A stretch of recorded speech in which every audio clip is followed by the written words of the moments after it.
Bismillahirrahmanirrahim. E fillojmë me emrin e Allahut të gjithë mëshirshmit, mëshirëplotit.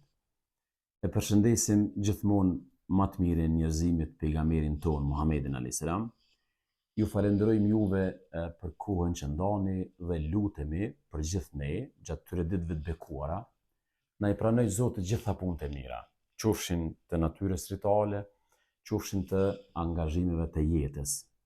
Sot do të ndalemi tek Hazreti Ismaili, i biri Hazreti Ibrahimit, ndryshe nga Hazreti Nuhi, i cili hasi në mosbindjen dhe refuzimin e të birit. Tani kena një situatë tjetër, kena një kompaktësi të një familje që përveç që i bashkon besimi, i bashkon edhe kauza, i bashkon edhe përcjellja e mesazhit të Zotit Madhreshëm. Ismaili ishte i biri që e ndau me babain e tij shejtrin e misionit hyjnor. Dhe sigurisht kjo e krijon atë relacionin përtej babi bir.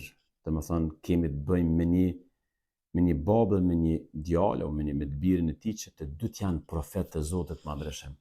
Allahu në Kur'an thot përmend, kujtoje ti historinë e Ismailit, kujtoje ngjarjen e Ismailit, vërtet ai ishte i sinqert në premtim dhe ishte i dërguar e profet. Surja Maryam ajeti 54. Nga ky ajet dalin dy mësime të rëndësishme, që mendoj se në këtë fillim është mirë ti kujtojmë. E para, Hazreti Ismaili nuk u bë profet vetëm pse ishte i biri i Ibrahimit a.s. Nuk ka trashëgimim profetësi, por për shkak të sinqeritetit dhe drejtësisë së tij. Marr parasysh që sinqeriteti në fjalë, në vepra, në premtime është njëra ndër vlerat më themelore të fesë të cilën Zoti ka zbrit në këtë botë. Pra është vlerë themelore dhe humane që vazhdimisht e kërkon Zoti i gjithësisë. E dyta, ai ishte i afërt me babain e tij. Domthonë me të ndante misionin e përcjelljes së fesë dhe thirrjes së Allahut Madhreshëm. Dhe kjo i jep një shije tjetër relacioneve familjare. Kjo jep domthonë edhe një lidhje shtesë, domethënë babi bir, kur nuk i lidh ata vetëm relacioni thjesht i familjar, po i lidh edhe misioni, i lidh edhe kauza.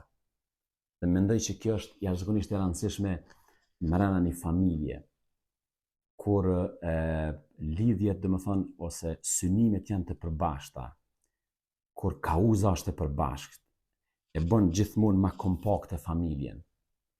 Allahu i Madhëshëm thot, ne e urdhëruam Ibrahimi edhe Ismailin a.s. e pastrojni shtëpinë time, Qaben, për ata që e vizitojnë, për ata që bëjnë itikaf, për ata që falen duke u përkulur dhe duke u përulur para Allahut Madhëshëm. Në jetën e Ismailit, sigurisht është një sekuencë që nuk mund ta kalojmë lehtë, sepse ajo e paraqet në fakt edhe madhështinë e kësaj familje. Është ngjarje më e rëndësishme, mendoj, në jetën e profetëve. Është ëndra Hazreti Ibrahimit a.s. në cilën ai e pa se duhet të sakrifikojë birin e tij. Allahu i Madhëshëm e përshkruan në një forme këtë skenë. Marr parasysh që paraprakisht të mirë me pas parasysh, vullneti i Zotit nuk është të derdhët gjaku i Ismailit. Domethënë, ëndra që ai e sheh me bë kurban birin e vet, në Kur'an thuhet qad saddaqta ar-ru'ya. Kur Hazreti Ibrahimi a.s. e mrin gatishmërinë me bë kurban birin e tij, Zoti thot ti realizove ëndrën. Ndërkaq ëndra është me bë kurban, por ky ende se ka bë kurban, por ka vendos. Domethënë këtu del pa që Zoti i Madhreshëm e ka kërku vendosmërinë, e ka kërku gatishmërinë, jo veprimin, sepse veprimi është gjakderdhje. Zoti nuk e don gjakderdhjen. Zoti don me testu gatishmërinë e robit ndaj Zotit madhnushëm. Allahu thot në Kur'an, kur ai arriti moshën që të ecte me të, do më thonë që themi ne t'ja nxjet krahin, të rritet me të, Ibrahimi i tha, o biri im, kam parë në ëndër se po të therr ty, po të bëj kurban. Prandaj shiko çfarë mendon ti. Ai tha, o ati im, o babai im, bëja atë që je urdhëruar, do të më gjesh mua ndoshta Allahu për atyre që do të jenë të durueshëm. Këtu shfaqen, dhe më thonë, këtë varë kuranor, shfaqen 3 vlera jashtëzakonisht rëndësishme.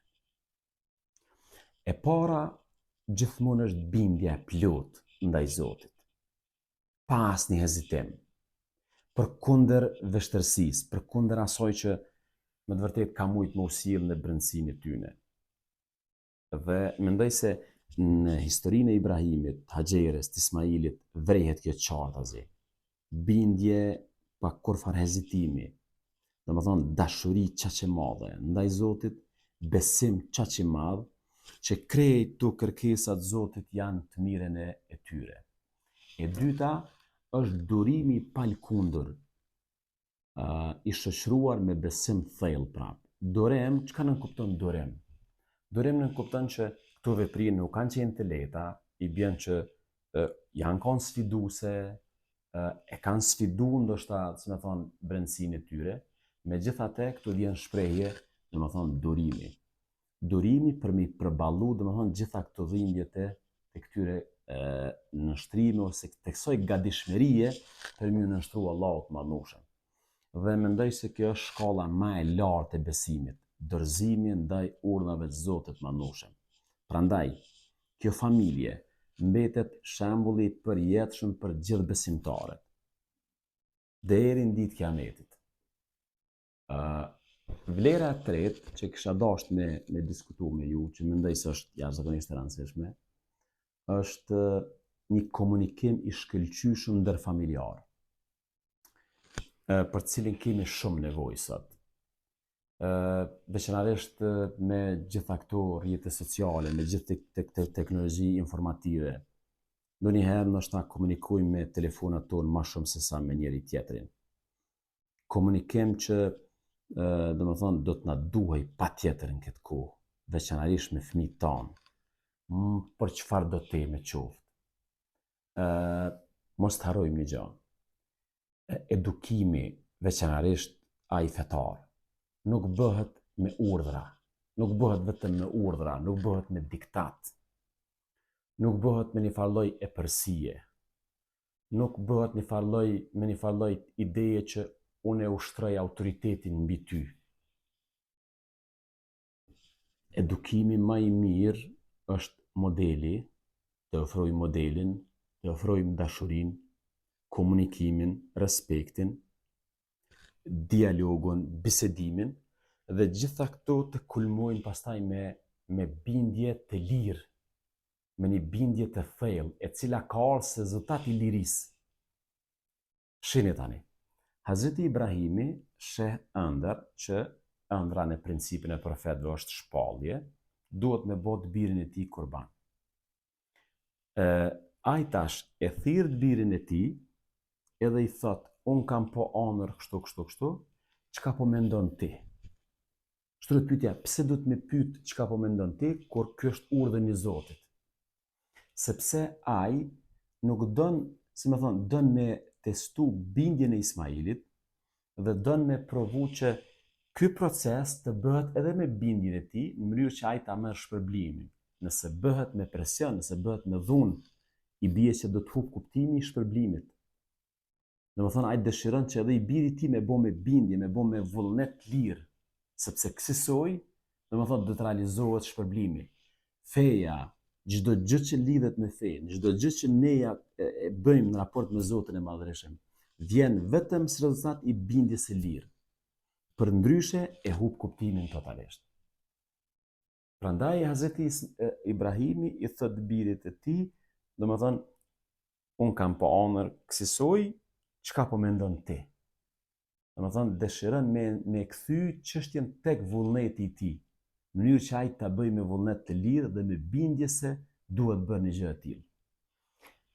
Dhosht Zoti që vërtet ta avansojmë komunikimin brenda familjeve tona, e të jemi model i diskutimeve, domethënë tema të ndryshmeve pa asnjë shqetësim dhe pa asnjë domethënë teprim brenda familjeve tona. Lutemi për një ditë të begatë për juve. Faleminderit shumë. Selamu alejkum wa rahmatullahi wa barakatuh.